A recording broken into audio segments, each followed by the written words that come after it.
আর আমি বারবার একটা কথা বলি যে এই দুনিয়াতে আল্লাহ ছাড়া আমাদের আপন বলে কেউ নাই। আপনি যাকে আপন মনে করেন না কেন, আমাদের সম্পর্ক আছে বাবার সাথে, মায়ের সাথে, স্ত্রী সন্তানদের সবার সাথে, আমাদের হক আছে, অধিকার আছে, সব ঠিক আছে। বিশ্বাস করেন আল্লাহ ছাড়া আপন বলে আপনার কেউ নাই। এই যে গার্লফ্রেন্ডকে আপন মনে হয়, এরা আপন না। স্ত্রী সন্তানকে খুব আপন মনে হয়, আপনার মৃত্যুর পর 40 দিন সময় লাগবে না সব ভুলে যেতে। পিতামাতা ভাই বোন সবাইকে আপন মনে হচ্ছে। পিতামাতার স্থান বাবা মার পরে, আল্লাহ রসুলের পরে, সেটা ঠিক আছে, কিন্তু আপন আল্লাহ ছাড়া তারা নন। আপনি তাদের মনোভূতভাবে নিজে প্রতিষ্ঠিত হতে পারবেন না, তারা আপনাকে চিনবে না।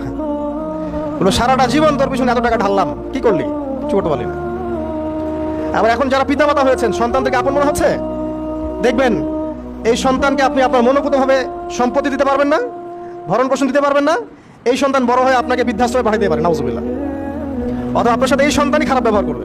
আপন মনে হচ্ছে? আল্লাহ ছাড়া কেউ আপন না। আল্লাহ ছাড়া আপন কেউ না। আর আল্লাহ ছাড়া সত্যিকার অর্থে আপনাকে আমাকে ভালো কেউ বাসে না। শুধু আল্লাহই আপনাকে ভালোবাসে। এটা আপনারা হারে হারে উপলব্ধি করবেন যত দিন যাবে ইনশাআল্লাহ। তাই শুধু সেই আল্লাহর জন্যই নিজেকে খালেস করে দেন, আর যার যার হক তাকে তাকে দিয়ে দেন।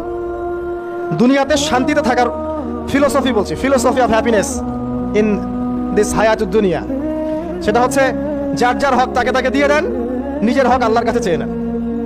আর দুনিয়াকে আপন মনে করবেন না, আল্লাহ ছাড়া কাউকে আপন মনে করবেন না। আপনি সুখে থাকবেন ইনশাআল্লাহ।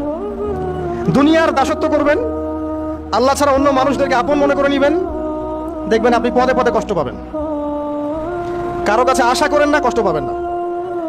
আমি এই প্রসঙ্গে কথাগুলো বললাম যে দুনিয়াকে আপন মনে করতে নাই, আর আল্লাহকে আপন মনে করতে হয়।